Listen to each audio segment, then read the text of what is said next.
everyone, this is Saurabh Moran and must welcome you all on my YouTube channel Enjoy with Literature by SM. In this lecture, I will discuss Geoffrey Chaucer. As you all know who was Chaucer, when we discuss about Geoffrey Chaucer, he was a great poet of the 14th century who is also known as the father of English literature, father of English poetry, grandfather of English novel, the first of the earliest great and the earliest of the great moderns, and the father of English Renaissance. Yeah. So when we come to Geoffrey Chaucer, then here I will discuss the historical background of his time, about the some ruler, and the important works that were have asked several times in either we talk about net exam, either we talk about history, GIC, LT. I have seen so many questions regarding Geoffrey Chaucer. When we come to know 14th century, it's sure that you will find so many questions from Geoffrey Chaucer's biography or from their work. Yeah. So in this lecture, I will discuss Geoffrey Chaucer. When we come to Geoffrey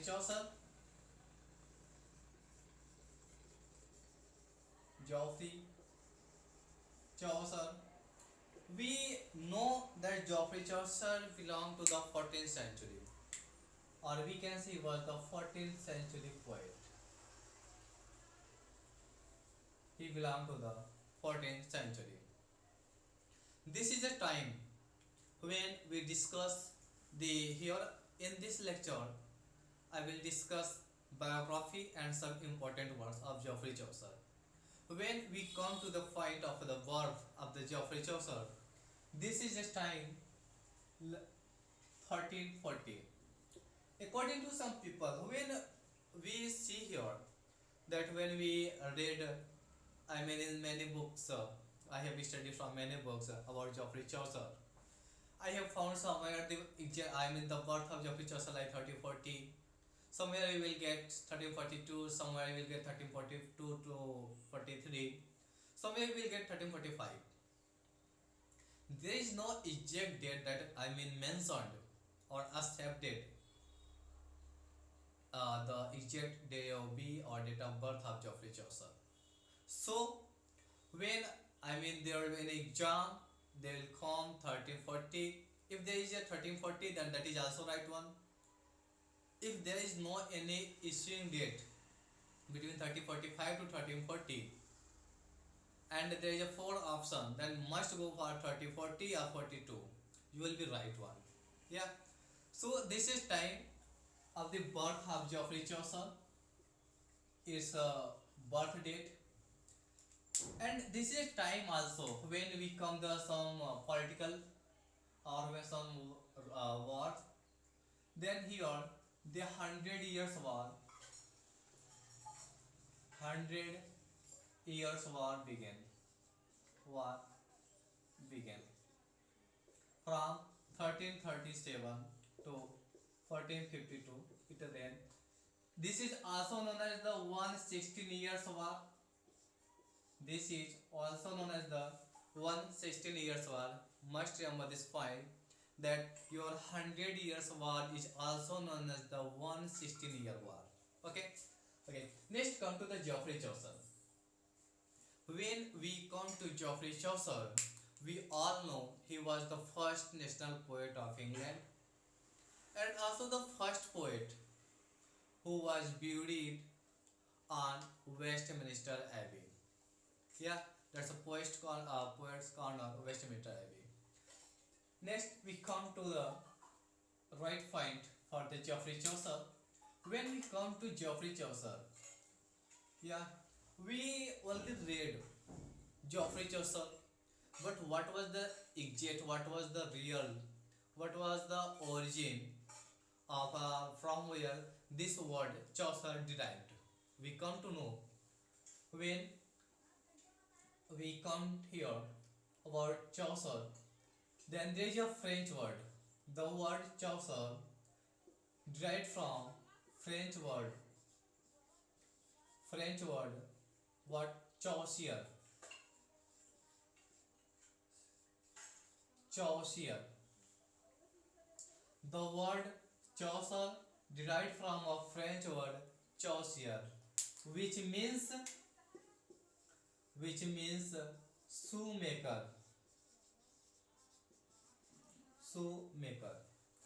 When we know about Geoffrey Chaucer, when we read Geoffrey Chaucer, he was the one of the most prominent poet of the 14th century. When we come to Geoffrey Chaucer, Geoffrey Chaucer was the one of the man, one of the author, one of the poet who is known as the first national poet of English, who is known as the father of English literature, who is known as the father of English poetry, who is known as the grandfather of English novel, who is known to be the father of English Renaissance, not son. Must remember, when we come to this son, that who is known to be the son of English Renaissance, then you are Edmund Spenser. When we come to the child of the Renaissance, the son of the Renaissance, that is Edmund Spenser, the father of Renaissance, your Geoffrey Chaucer. He was the earliest of the great moderns according to Edward Albert. So, when we come to know about Dryden, who retranslated Canterbury Tales. This was the Dryden who retranslated Canterbury Tales. Dryden said about Chaucer, the statement of Dryden for Chaucer, here indeed God's plenty. So, Chaucer was the first one. When we know that as we appreciate Chaucer, there is no any word to appreciate for the appreciation of Chaucer. He was the first to use rhyme royal in his work. He was the first to use ottava rima in his work. In which work I will mention here. He was the first to use heroic couplet in his work. So we can say that when we come to the 14th century, there then we found only one poet and author who was the most famous. When we comparison with William Dunbar, when we come with William Langland, John Gower, they were the predecessor of Geoffrey Chaucer. So at first, when we know about Geoffrey Chaucer, that Geoffrey Chaucer, the word Chaucer derived from the French word this is chaussier, which means shoemaker, and the birth of Geoffrey Chaucer was 1340. When and this is a time when in before 3 years. Do you know Geoffrey Chaucer was the first one who lived during the reign of three kings: Edward III, Richard II, and Henry IV. When we come to Edward III, Edward III reigned from 1327 to 1377. When we come to 30, that's your second Richard II. Then Richard II ruled on England at the time, Britain we can say, from 1377 to 1399, and after that Henry IV ruled, that's from 1399 to 1413. After that also there came Edward, and after that there came the Tudor dynasty, after that Elizabethan period, after that Jacobean period, after that Restoration period, Commonwealth also, and after that we can see here that when there was time, there was the last time of the Queen Anne, who was the daughter of James II, who James II was just he changed his religion from Protestant to Catholicism. That's why he was hated much by the people of the England. And after that, there came the glorious revolution in 1688, that is also known as the bloodless revolution, because there were no any blood, there were no any war. Without any war, there was the made a king, that's Mary II, the daughter of James II, and after Mary II, their ruler was William III, who is also known to be the William of Orange, who is also known to be the King Millie. Must remember this point, because Henry, when we come to the Restoration age, in the Restoration age, Charles II restored from 1660, and he ruled on England from 1660 until his death, in 1685. From 1685 to 1688, James II ruled. After that, from 1689 to 94, Mary II and Mary II husband William III ruled from 1694 to I of 1703, and after that 1703 to 1706 or 9 by Queen Anne. Next Honorian period started. But when we come to Queen Anne, then they are fixed. There was a certain rules because an act of settlement, or we can say an act of parliament passed that, and according to that act, there, I mean, in England, no any ruler of Catholicism can rule. So from that was fixed that after, I mean, 17th century, that was only Edward, I hope, that who was not any relatives, but he was close to the Protestant. That's why next ruler Edward. Okay. Next here we come to Geoffrey Chaucer. This was the time of 1314, the birth date of Geoffrey Chaucer. When we come to the parents of Geoffrey Chaucer, then his parents was John Chaucer, John Chaucer, sorry, John Chaucer and Agnes Copton. Agnes Copton, mother name, must remember. When we come to know the parents of Geoffrey Chaucer, then Geoffrey Chaucer's parents' name was John Chaucer. There is a little fact. When you will listen about this fact about John Chaucer, really you will enjoy much. There is time of 1324. 1324. When John Chaucer was kidnapped by an aunt. John Chaucer, this is time of 1324, John Chaucer kidnapped by an aunt. Do you know for what? John Chaucer in 1324 was kidnapped by an aunt in hope of marrying of her daughter to John Chaucer. That was a great thing. When we listen about, when we read this find, really I feel too much enjoy. Okay, I enjoyed that moment. When this was time of 1324, when John Chaucer was kidnapped by an aunt, and after that, in hope of marrying of her daughter to John Chaucer, but that aunt caught, and after that she imprisoned and fined off $250. $250. Okay. Next we come to the Geoffrey Chaucer. There are some important works and time. Here must remember a point that is Geoffrey Chaucer was born 1340. This is the birth date of Geoffrey Chaucer. This is the at that time the 100 Years' War began. Next, when we come to the Geoffrey Chaucer, then Geoffrey Chaucer also known as the father of English poetry, grandfather of English novel, father of the English Renaissance. He is also known as the first of the earliest of the great moderns. Yeah, according to John Dryden statement, John Dryden stated about Chaucer that he had indeed got plenty. When we come to Edmund Spenser stated to Geoffrey Chaucer that the well of English undefiled in his work The Faerie Queene. And also Edmund Spenser in Faerie Queene, there is a lady, I hope as I remember, that was indicated to, that's Elizabeth first. That's her name was Gloriana. Yeah. So the character Gloriana is indicated to the Elizabeth first in the work of Edmund Spenser Faerie Queene.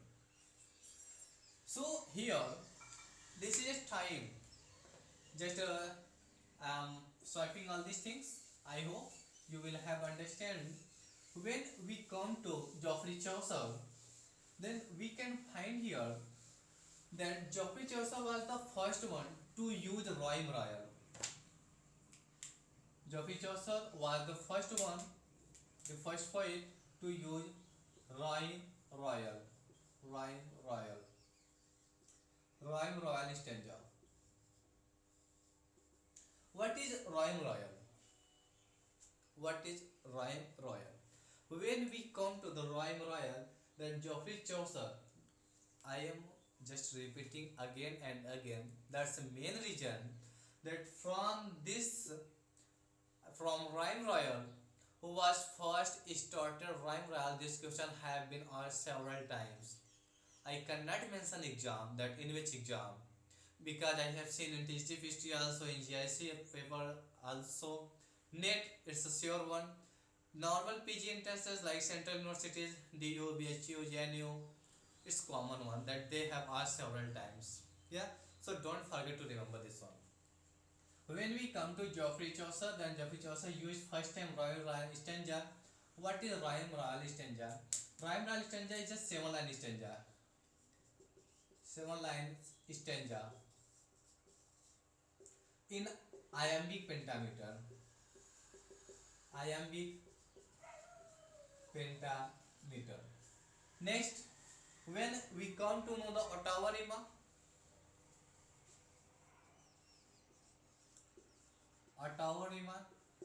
then Geoffrey Chaucer was the first one to use Ottawa rima, that's 8 syllabic line, and he first listen. Rhyme Royal was first used by Geoffrey Chaucer in his work Troilus and Cressida. In his work Troilus and Cressida. When we come to Troilus and Cressida, this was the first. This is the work where Geoffrey Chaucer used for the first time Rhyme Royal. This Troilus and Cressida, also known as the first novel in English or novel in verse. Novel in verse. Don't forget to remember this one. Next, because this question have been asked several times, that's why I am explaining this one. When we come to the Ottawa rima, then Geoffrey Chaucer used Ottawa rima, means 8 syllabic line, for the first time in his work, the Book of Duchess. One more thing about this one. Chaucer dedicated his work Troilus to John Gower. John Gower. Must remember this point. When we come to Ottawa rima, Geoffrey Chaucer used for the first time Ottawa rima in the work The Book of Duchess. When we come to the Book of Duchess, this is a monodrama, and this is also an elegy written on the death of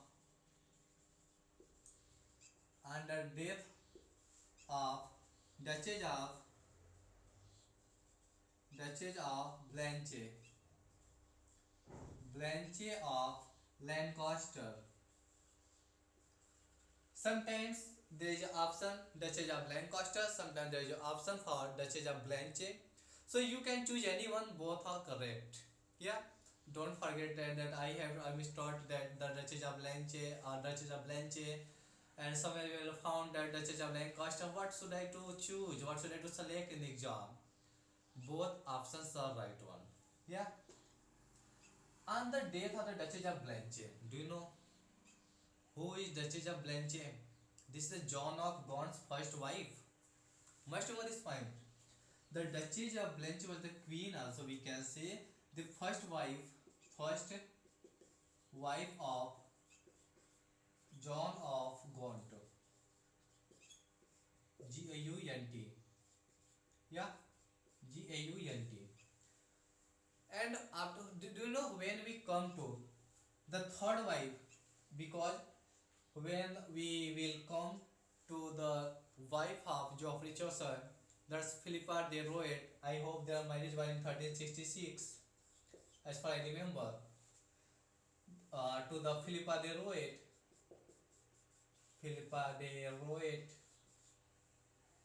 T है, okay.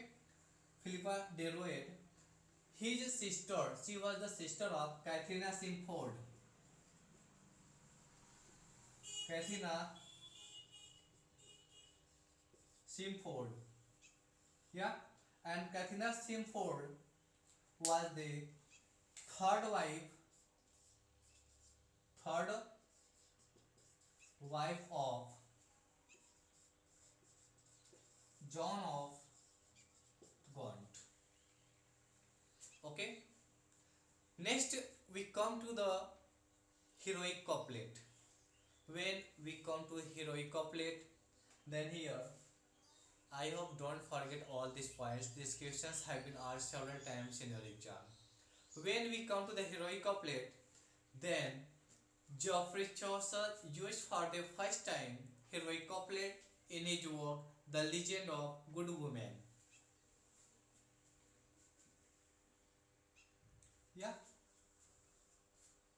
Geoffrey Chaucer used heroic couplet, heroic couplet for the first time, for the first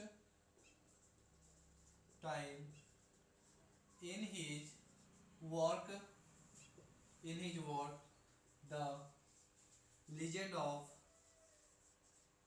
the legend of good women.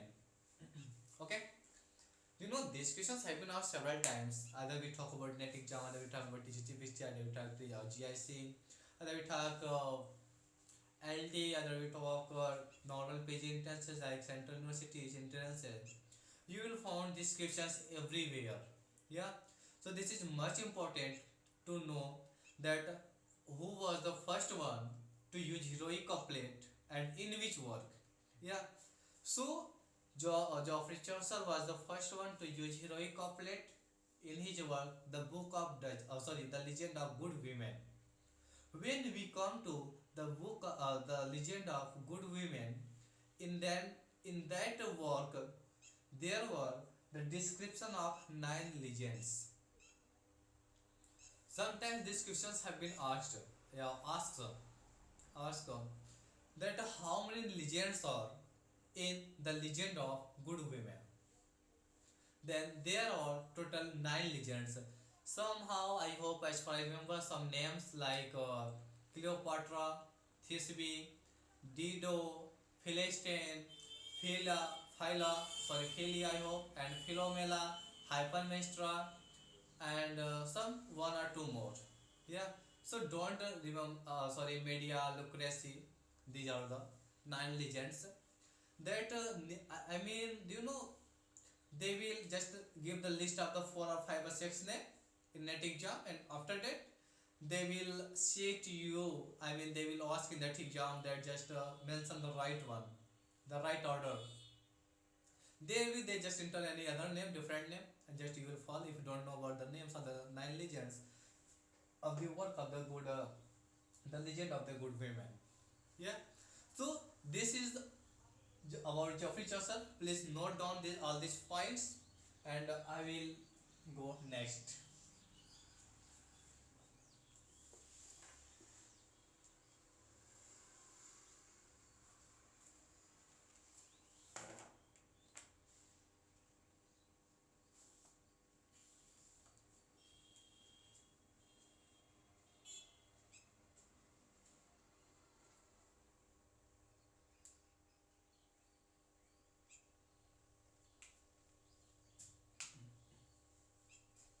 Okay. I hope you all have noted this or screenshot. Whatever do you like most? Next, we come to know about Geoffrey Chaucer's marriage, some historical works, some important works, some important ruler of that time, and after that we will discuss some about Canterbury Tales, the Book of Duchess, the Parliament of House, the House of Fame, and some his poems like the ABC. So many works of the Geoffrey Chaucer are here.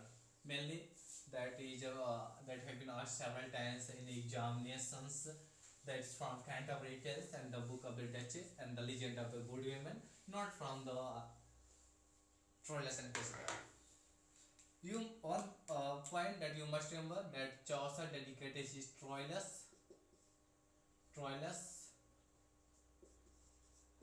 to Gower, sorry, Gower, Gower. Treatise on the astrolabe, treatise on the astrolabe dedicated to his 10 years son Lewis. This is just some work that you should remember. The one that is on the death of Geoffrey Chaucer was written by Thomas Acclive. The Regiment of the Princes. The Regiment of the Princes. This is an elegy on the death of Geoffrey Chaucer.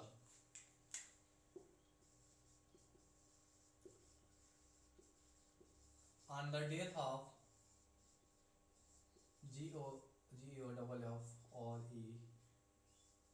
Geoffrey Chaucer. Must put down all these things. When we come to Geoffrey Chaucer, then we must remember this point that Geoffrey Chaucer was we can say lived during the reign of three kings. First,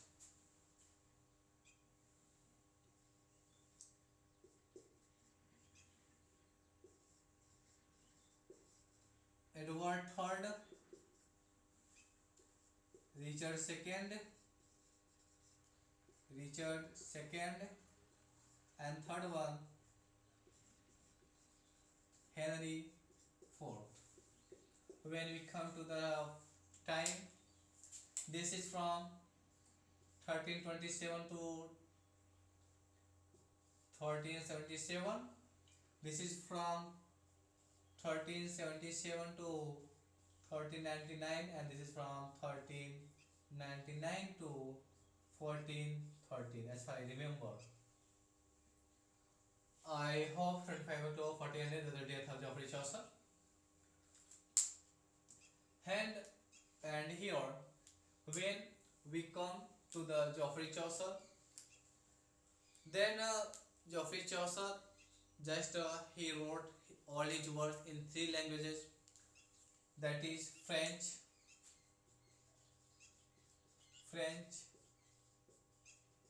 Latin, and English. Must remember all these points. When we come to Chaucer, then Chaucer translated the Latin work of Giuliano de Lauris and Jean de Meun.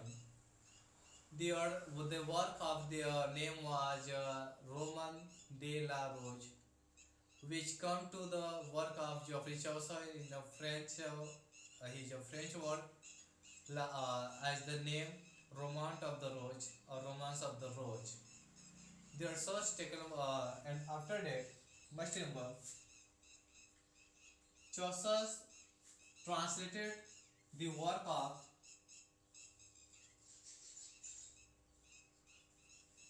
Guillaume de Lauris and Jean de Meun. This is the writer name whose work name was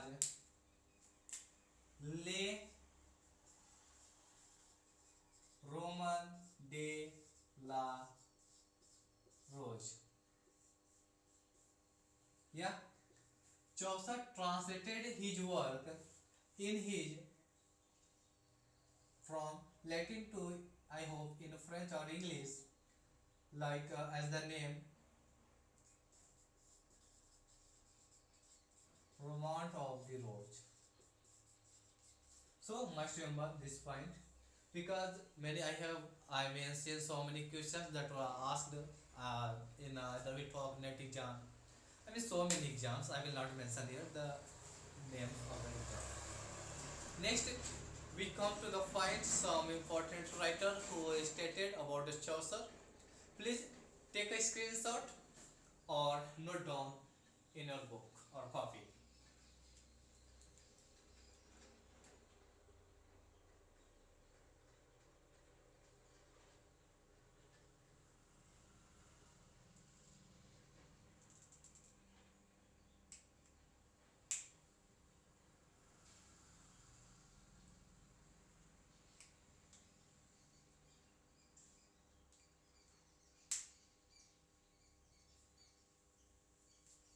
Okay, I hope you all have taken a screenshot.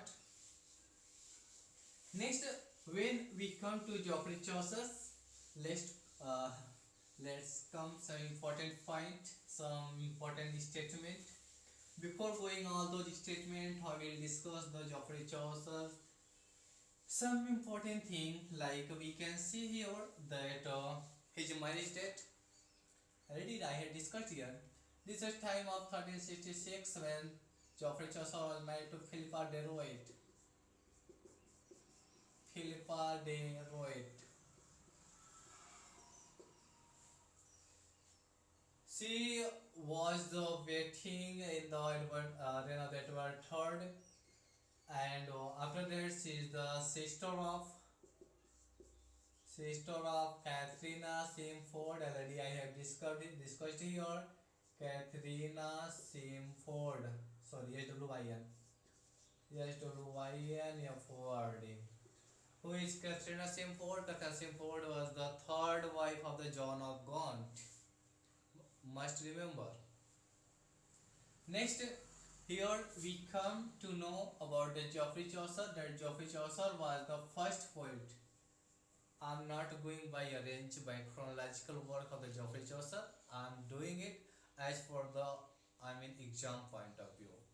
Yeah, I hope that this will really help you much. Yeah. Okay. Next, we come to the just I'm swapping this. Must remember this point. We come to the statement of Geoffrey Chaucer. So there are some writers who stated about Geoffrey Chaucer. At first, I will take Dryden.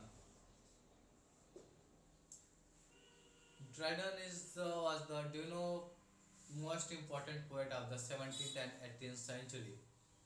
When we come to Dryden, he is also known to be the father of English criticism. And when we come to Dryden, then he was the most famous poet of the 17th and 18th century after Alexander Pope. Yeah. Do you know mostly Dryden famous for his work Absalom and Achitophel? Because from Absalom and Achitophel there have been also so many questions. Yeah.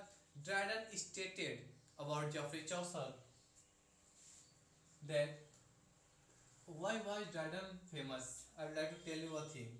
Do you know when there is a time of the Restoration Age? 17th, he was the poet of the 17th century, I hope, John Dryden. There is time of Restoration Age and a time there was a reign of Charles II was restored. And in 1668, Dryden was made to the poet laureate.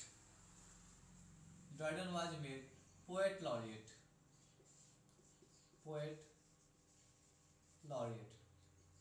From 1668 to 1688, from the glorious revolution.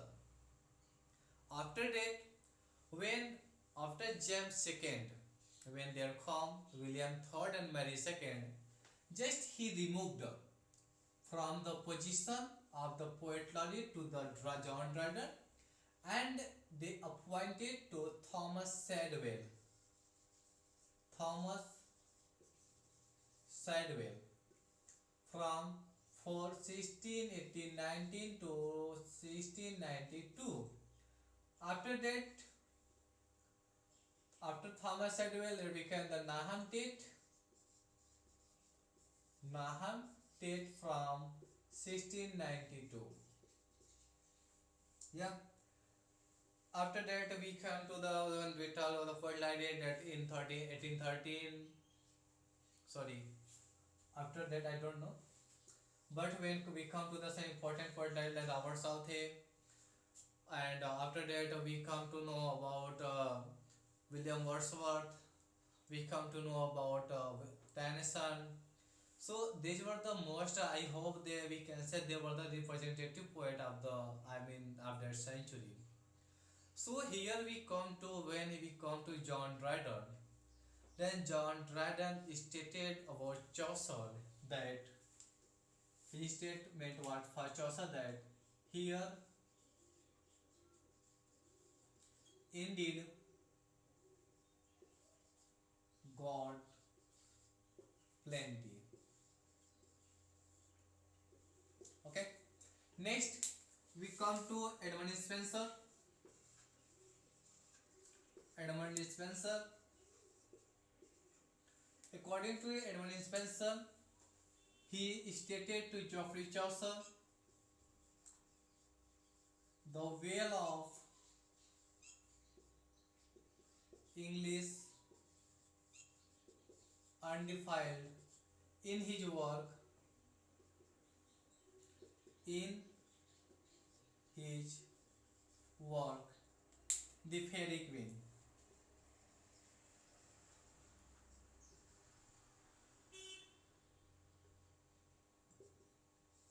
The Fairy Queen. When we come to Fairy Queen, there is a character Gloriana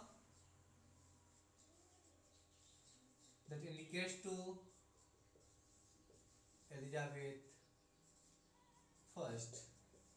He belongs to the Geoffrey Edmund Spenser belongs to the 16th century because he was born in 1552. Must remember this point. Next, when we come to Edward Albert,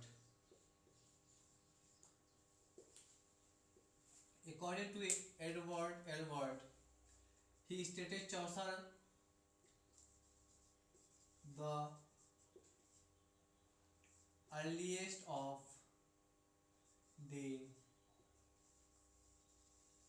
great moderns and father of English poetry. When we come to G.K. Chesterton,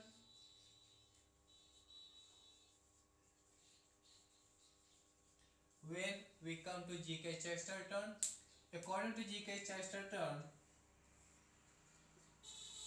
he was the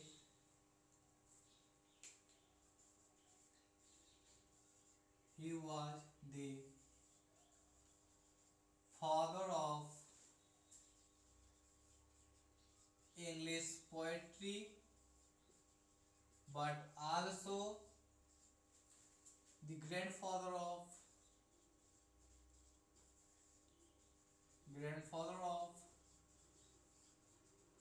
English novel.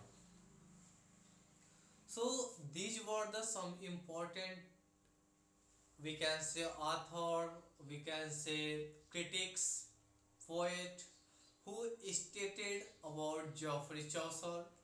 Like already I have mentioned here, according to evidence, John Dryden stated to Geoffrey Chaucer that he was the, I mean, here ended God's plenty. When we come to Edmund Spenser, that the well of English undefiled, that he, I mean, stated this in his work, The Fairy Queen. When we come to Edward Albert said to Geoffrey Chaucer, the earliest of the great moderns and the father of English Renaissance.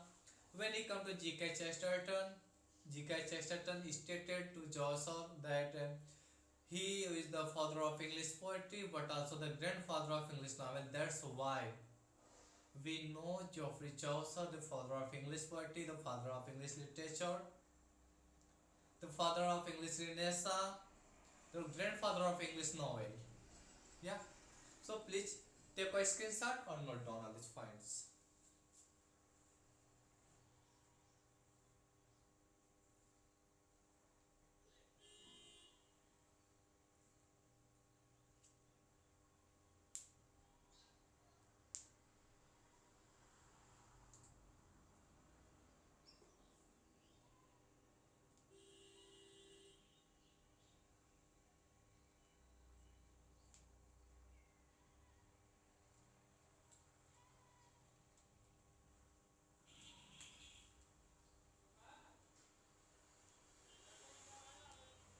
Okay.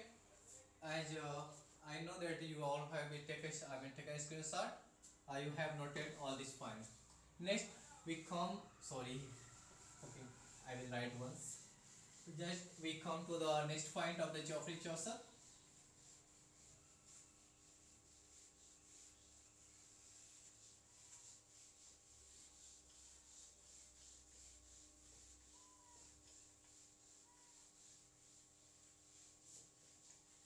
When we come to Geoffrey Chaucer,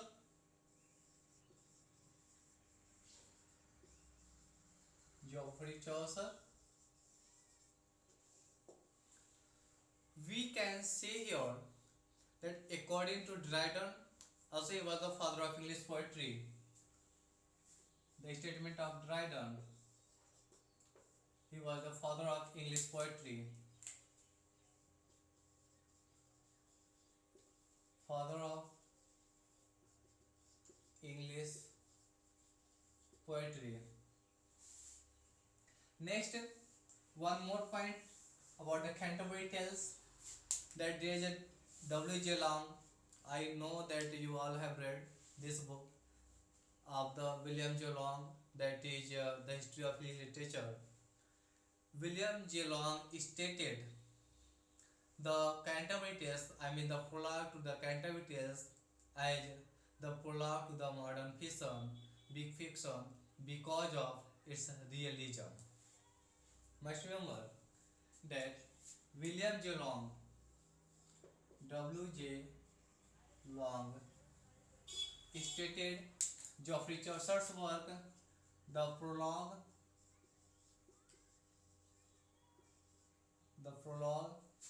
to the Canterbury Tales, Canterbury Tales, as the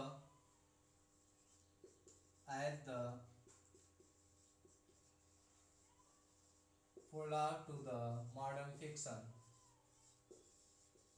modern fiction, because of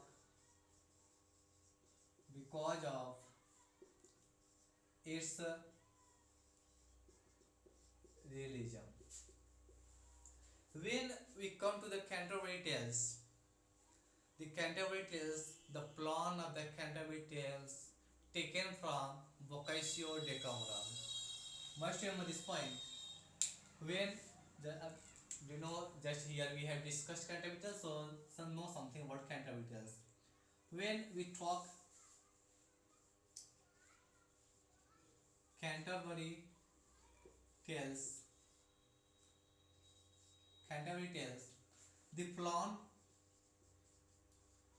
the plan of Canterbury Tales taken from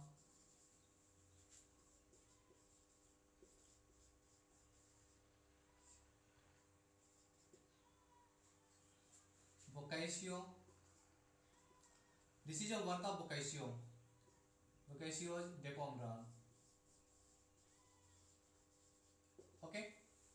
When we come to the Canterbury Tales, there were total planned to be the 120 stories by the 29 pilgrimage, and they were going to the St. Thomas Becket of the Canterbury, for the Canterbury, and their main was the Harry Valley, as I remember. Do you know they were cloned, but they did not complete all the stories. They complete only 24 stories. The stories, when you will, I will make a video about the Canterbury Tales. The story is much interesting when you will read that there are romance also, there are cheating also. There are I mean, you will enjoy too much when you read all the stories. I mean, all the 24 stories of the Canterbury Tales by Geoffrey Chaucer. When okay, so here must know this point when it comes to Canterbury Tales. The Canterbury Tales, the total they plan to 120 stories by 29 pilgrimage, 29 pilgrimage, but they completed only 24 stories completed. Okay. Next, when we talk about the Canterbury Tales, that here already I have mentioned here that the plot of the Canterbury Tales taken from the Vocational Decameron, and only 120 plays was planned to be 29 pilgrimage, but only 24 stories completed.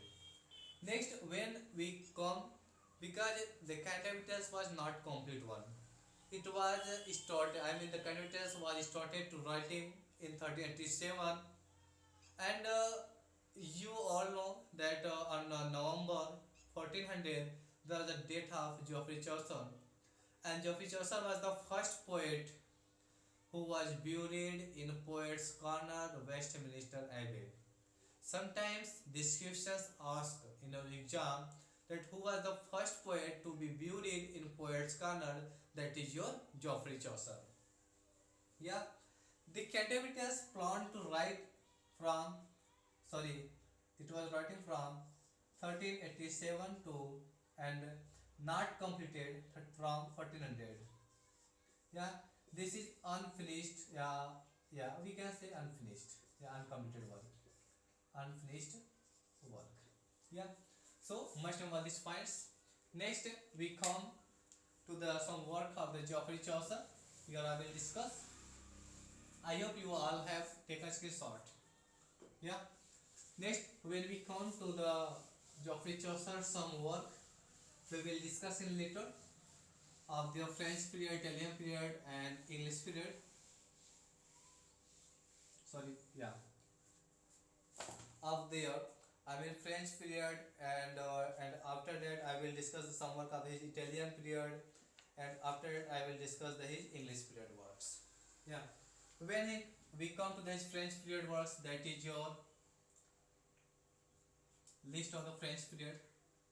I will not discuss completely, but I will discuss their publication date and name also only. When we talk about Geoffrey Chaucer's French period, the first work, Romaunt of the Rose, Romaunt of the Rose. Next one, the Book of the Duchess, the Book of the Duchess. Next, when we talk about the Italian period, this is I hope 1360 and 1369. Must remember this one. Italian period. Then we come to the work of Troilus and Cressida. Troilus and Cressida. The Parliament of Fowls. The Parliament of Fowls. The House of Fame. The House of Fame. And next one, the Legend of Good Women. The Legend of Good Women. When we come to its publication date, then its publication date is your 1382, 13, this is your 80, and this is your 1385.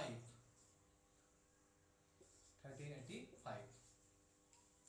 This is the work, this is a Romaunt of the Rose. Already I have discussed the Romaunt of the Rose.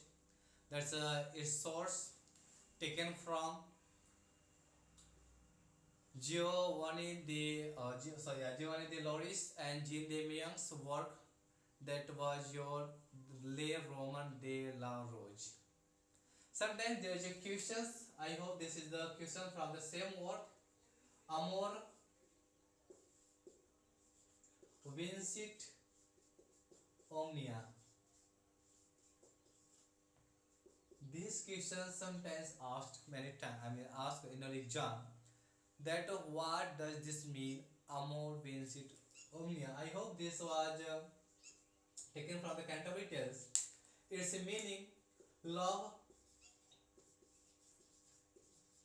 conquers all. Yeah. So don't forget to remember this point.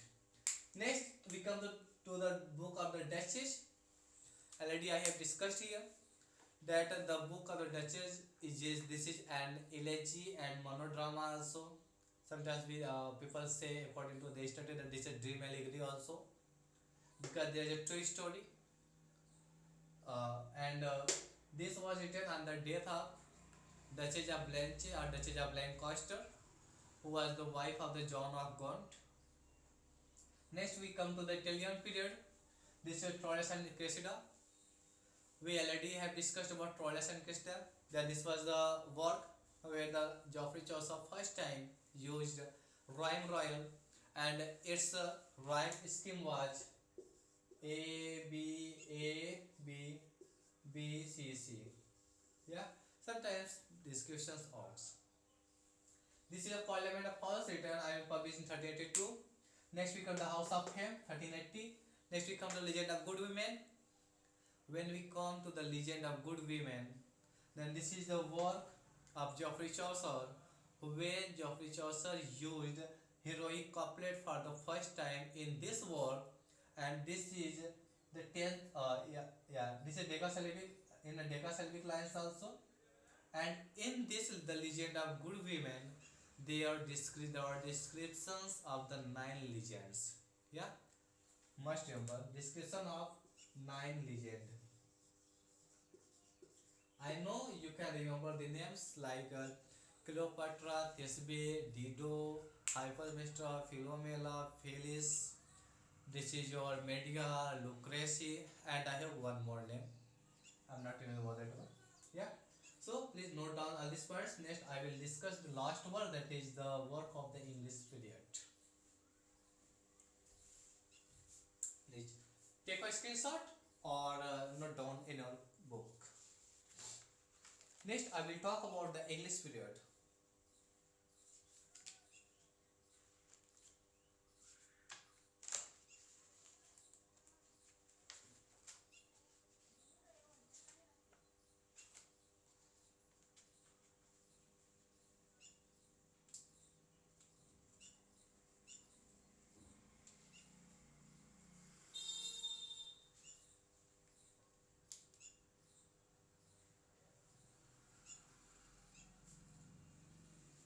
I hope you all have noted down. Next, this is the last of the Geoffrey Chaucer's. When we come to the Geoffrey Chaucer, then the last work of Geoffrey Chaucer, that is entirely from your English period. English period. The most important, that is your Canterbury Tales. The Canterbury Tales. The Canterbury Tales. Already I discussed about this work, that they were going to the shrine of the St. Thomas Becket on a trip. This was a pilgrimage written about 1387 to 1400. They planned to the 120 stories. Do you know why Geoffrey Chaucer wrote the Canterbury Tales? It's a main reason that Geoffrey Chaucer there was a huge influence of Boccaccia's Decameron of this work. That's why Chaucer tried to write the Canterbury Tales. They tried to start a trip to the shrine of the Saint Thomas Becket. That is a temple name, I hope. They there were total 29 pilgrimage, and with 29 they planned to make 120 story. There were physician also, knights also, person also, so many characters and so many, I hope, their roles. What was the main theme was about the Canterbury Tales? Whose tales will be right one? They're the free supper. As we all have enjoyed in our, I hope, in our childhood. That when we were, I mean, in our childhood, do you know when you will go to, I mean, you will find that man at first, I will give you one toffee. Yeah. Or I will give you anything else in a free of cost, not any cost. In same way, the rules of the Geoffrey Chaucer was that a person who will tell the right, I mean good, whose story will be good, he will provide a free supper at that day. And that free supper means that in that free supper there will be a contribution of all pilgrimage a little. This is not that there will be, I mean, straw. Just they will cut someone, I mean all the pilgrimage, some food, some, and after that they will provide as a free supper. That is your free supper. When we come to the first tales of the Canterbury, that was by the Knight's Tale, and the last one was the Parson's Tale. Parson's Tale. Sometimes this question we ask in your exam. When at the last, when we come to the Canterbury Tales, this was all from me for the Canterbury Tales. Next, when we come to the Geoffrey Chaucer's about the death, then there was the death of the Geoffrey Chaucer. I have 25. This death of Geoffrey Chaucer. When we come to know the death of Geoffrey Chaucer, his death was, as far I remember, that is 25. Just I am writing. He died November 1400. Okay, November 1400. He was buried. He was the first poet to buried in Westminster, were buried in the Poets Corner, Poets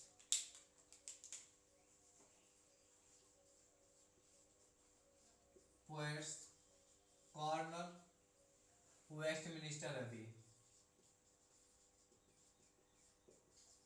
Westminster Abbey. Yeah. So as you remember that this was the all about the Geoffrey Chaucer, and in my next video I will discuss Canterbury Tales. I hope that you all have understand this video. I tried my best. I'm not saying, but I tried my best. And here and after that, I hope you all have satisfied with all these points, because all the points that I have discussed here from the exam point of view, either you are preparing for any exam, that your TST, PST, LT, GIC, NET, anything else. Yeah. So, and at the last time, I'm requesting to you all that please do subscribe this channel and share more and more. Okay. Thank you for watching this video. Thank you so much. Let's meet in my next video.